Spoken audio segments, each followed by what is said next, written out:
আপনারা সামনে যে বিল্ডিংটা দেখছেন সেটি হলো রংমহল। এখানে বাদশাহ বসতেন, চারিদিকে তার সভাসদগণ বসতেন এবং এখানে গান বাজনা আসর বসত। আর সেই সঙ্গে চলতো দেদার খাওয়া দাওয়া সুরাপান এর ব্যবস্থা ছিল।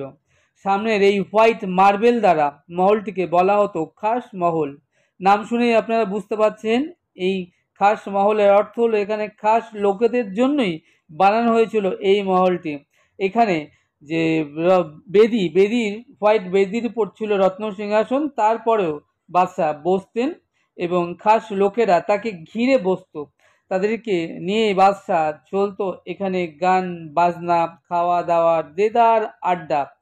মুঘল আমলে বাদশার খাস লোকেদের নিয়ে তিনি এখানে আসর জমাতেন।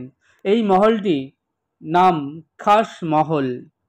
তখনকার সময় এই খাস মহলটি বানানোর জন্য খরচ হয়েছিল আনুমানিক 1 কোটি টাকা। এই 1 কোটি টাকা ব্যয়ে এই যে খাস মহলটি আপনারা দেখছেন সামনে হোয়াইট মার্বেল দ্বারা, এর ভেতরে রয়েছে সূক্ষ্ম সমস্ত লতা পাতা নানান ডিজাইনের সূক্ষ্ম কারুকার্য। আমি আরেকটু মোবাইল থেকে ক্লোজ করছি, আপনারা দেখুন এর ভেতরে যে শিল্প কলা যে কারুকার্যগুলো, এই যে দেখছেন যে নানান রকম ওয়ালে যে কারুকার্য, উপর সিলিং থেকে শুরু করে এই সমস্ত কারুকার্যগুলো ছিল সোনার পাত দিয়ে মোড়া এবং তাতে হিরে মণি মাণিক্য মহামূল্যবান অলংকার ছিল এবং আলো ঝলমল ঝলমল করে উঠত এই মহল। দেখুন এই যে এই সূক্ষ্ম কাজগুলো এই হোয়াইট মার্বেল দ্বারা নির্মিত এই যে খাস মহল, এই খাস মহলের মধ্যে একটি ময়ূর সিংহাসন ছিল। এই ময়ূর সিংহাসনটি বানিয়েছিলেন বাদশাহ সেই সময় 9 কোটি টাকা খরচ করে। সম্রাট শাহজাহান এই ময়ূর সিংহাসনের উপর বসতেন আর তার মাথার পাগড়িতে শোয়াপত সেই বিখ্যাত কোহিনূর হীরাটি।